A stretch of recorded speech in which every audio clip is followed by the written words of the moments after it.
Well, I see Sanjana Singh Bindranwale as he's an impressive man. He's an impressive figure. It is, important to remember that Sanjana Singh Bindranwale himself never demanded Khalistan.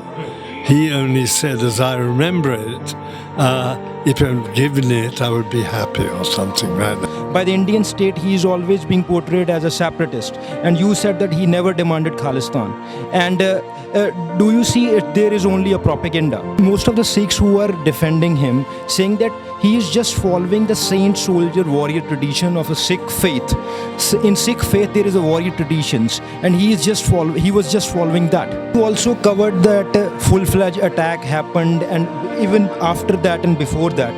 And have you anticipated that Bhindranwale gives such a stiff resistance? He will fight till the very end. Well, the army didn't think he would. Obviously, the intelligence services didn't think he would. I saw Bhindranwale, I think, 2 or 3 days before, when it was obvious, when the temple was surrounded by the army, it was obvious they're going to either he would surrender or attack. And he was very resolute in saying that he would resist the army, and I came away with the impression that this was probably so. If we see the two political or historical characters like Miss Indira Gandhi and Bhindranwale, and how you evaluate both of them, how you see this for Punjab and central relations in terms of reconciliation? They are the government of the country.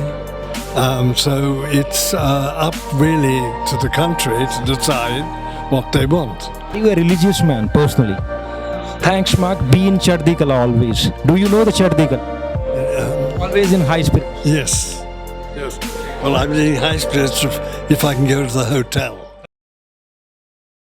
You are all welcome on VOK TV. Myself, Gurshamsheer Singh. Today here with us is very special guest, BBC's former bureau chief, Mark Tully. He has been a household name in India for his services in journalism, especially in Punjab. He covered Punjab very widely during the period of militancy. He interviewed son Jarnail Singh Bhindranwale many times and Miss Gandhi, and he also covered 1971 war, India-Pakistan war, when the Bangladesh was created. Even now he is coming with his write-ups and all other things. His very famous book on Punjab, Amritsar, Miss Gandhi's Last Battle. So today we are going to interview him on various aspects, how he see Punjab now after 3.5 decades. So you are welcome. Really, thank you. So how you value your visit to Punjab now after 3.5 decades? Well, I'm very happy to be in Punjab. I'm very happy to be at this festival, at which I meet a lot of people from Punjab. And I find Punjab to be basically, as I've known it most of the time I've been in India, peaceful and among the more prosperous states of India. And you have covered Punjab when there was political dispute going on, and now you are visiting Punjab. What the difference you are seeing? Well, you don't hear so much. There is no active on the streets movement for Khalistan. That's the main reason, of course. And Punjab seems at least to have returned to normal some years ago now. And the normalcy which you are talking about, it's the deepest sense of the term? Well, it depends what you mean, the deeper sense of the term.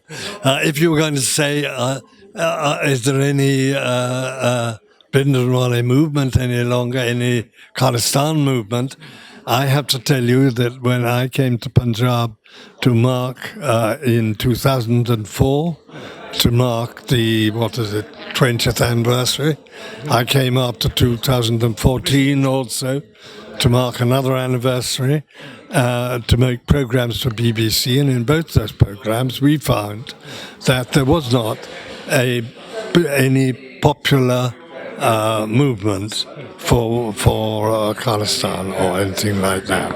During your coverage, you have interviewed Sant Jindal Singh Bhindranwale many times, and how you see him as a person. Well, I see Sanjana Singh Bhindranwale as he's an impressive man. He's an impressive figure. He looked rather fierce. He had the staring eyes. He is very good orator. It's stirring people up. He is obviously a very attractive figure to the young of Punjab. And he was a man, to give him his credit, who was dedicated to his cause. But it is, important to remember that Sant Janal Singh Bhindranwale himself never demanded Khalistan. He only said, as I remember it, if I'm given it, I would be happy, or something like that. And do you see that it is his biggest defense? Because by the Indian state, he is always being portrayed as a separatist. And you said that he never demanded Khalistan. And do you see there is only a propaganda? No, I don't. I don't see it as propaganda in the sense that he never did it. I mean, that's a fact. The fact of the matter also is that he was responsible for some criminal activities, and there's no doubt about that. And occupying even the hostels of the Golden Temple was a crime. He didn't pay rent. He didn't, forcibly occupy them. Most of the Sikhs who are defending him, saying that he is just following the saint, soldier, warrior tradition of a Sikh faith. In Sikh faith, there is a warrior traditions, and he was just following that. Well, that means that depends on your interpretation of the Sikh faith. But I don't think that the Sikh faith, I don't think, actually gives anyone a free hand to adopt violence or break the law. Do you don't agree with his means, or do you not even agree with his demands? Well, of course, I don't personally support Khalistan. I live in the Union of India. I've lived in That was not for the demands for not Khalistan, but for the greater autonomy for the state like Punjab. in as far as Bhindranwale recalled for greater autonomy. Yes, I do believe there should be more autonomy for the states of England, but not just for Punjab. For everyone should have greater autonomy. I do believe that, yes, but not necessarily to go to the degree that Sanjana Singh Bhindranwale wanted to go to. Don't you see that in a way he has contributed to that very movement in India to have the strong federalism? Well, I don't know. I don't see that movement. Where is that movement? Don't you see the Anandpur Sahib resolution is in a federal demand? The Anandpur Sahib resolution has various clauses in it, and if you're going to clause by clause, I'm not prepared to go clause by clause and say, do I want the frontier mail to become the Golden Temple Express or something like that? I don't. I don't want to do that. All I'm prepared to say is what I have said, that I do believe that there ought to be greater autonomy for the states in this country. But that doesn't mean I support the specific demands of Sanjana Singh Bhindranwale. And you also covered that full-fledged attack happened, and even after that and before that. And have you anticipated that Bhindranwale gives such a stiff resistance? He will fight till the very end. Well, the army didn't think he would. Obviously, the intelligence services didn't think he would. I saw Bhindranwale, I think, 2 or 3 days before, when it was obvious, when the temple was surrounded by the army, it was obvious they're going to either he would surrender or attack. And he was very resolute in saying that he would resist the army. And I came away with the impression That was probably so. And how you see the from where she gets the courage? Well, in part, a lot of it must be due to his strong religious faith. Did you see any kind of sense of fear among his men and in him particular juncture when 2 or 3 days before the full-fledged operation you have interviewed? I can't remember that. I don't remember, honestly. I remember what I thought about Bindranwale, but I can't remember who I saw other than Bindranwale. I'd have to refer to my notes and books and things. You have also written that book, Amritsar, The Last Battle of Miss Indira Gandhi. And if we see the two political or historical characters like Miss Indira Gandhi and Bhindranwale, and how you evaluate both of them? Well, they were very different people indeed. Bindranwale was in a way, a very simple man, a very devoted man to his religion.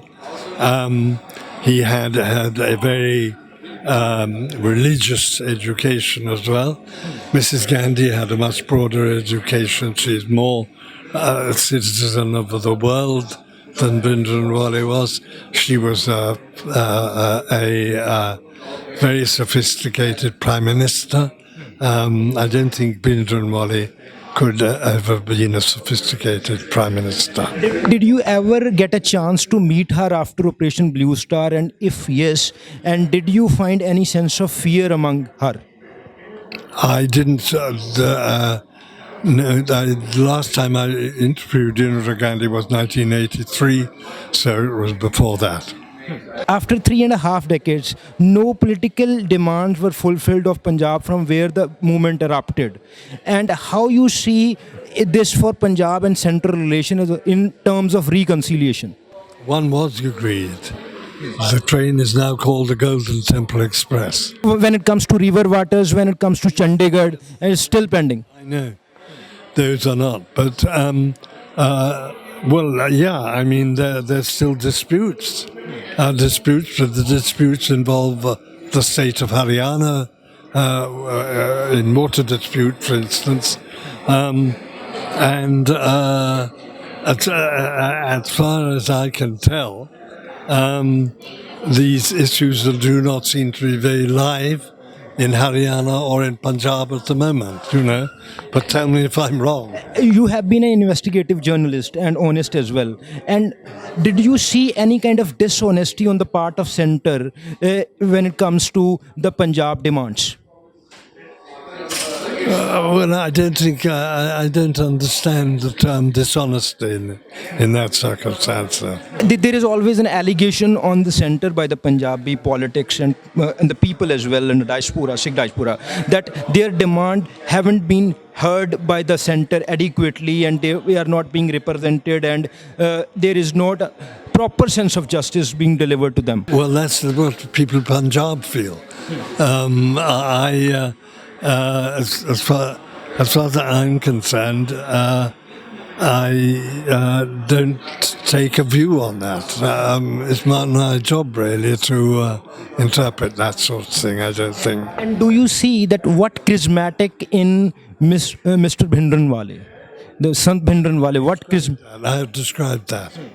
And my last question is, you have been an advocate of pluralist India. And now we have the abrogation of 370 article for Kashmir, and now we have the Citizen Amendment Bill. And how you see from here the future of the pluralistic India, if it is there, if it was there ever? Well, I certainly think it was there. I wrote books saying it was there. I strongly believe it was there. This government has different ideas to mine on the idea of religious pluralism. And they are the government of the country. So it's up really to the country to decide what they want. Personally, yes. If you see this tie I'm wearing, it is a tie of all the religions of the world. You can see them. And that's what I believe in. Are you a religious man, personally? Well, I wouldn't like to claim to be very devout, but I am a church-going Christian.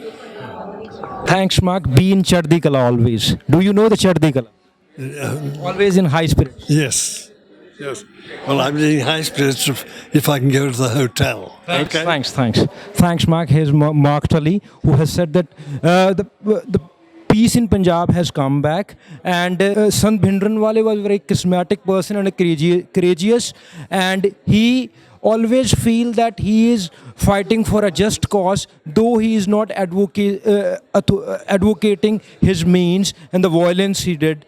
He said that there is some kind of criminality in it, but he stood there. He never demanded Khalistan as a demand. Thanks.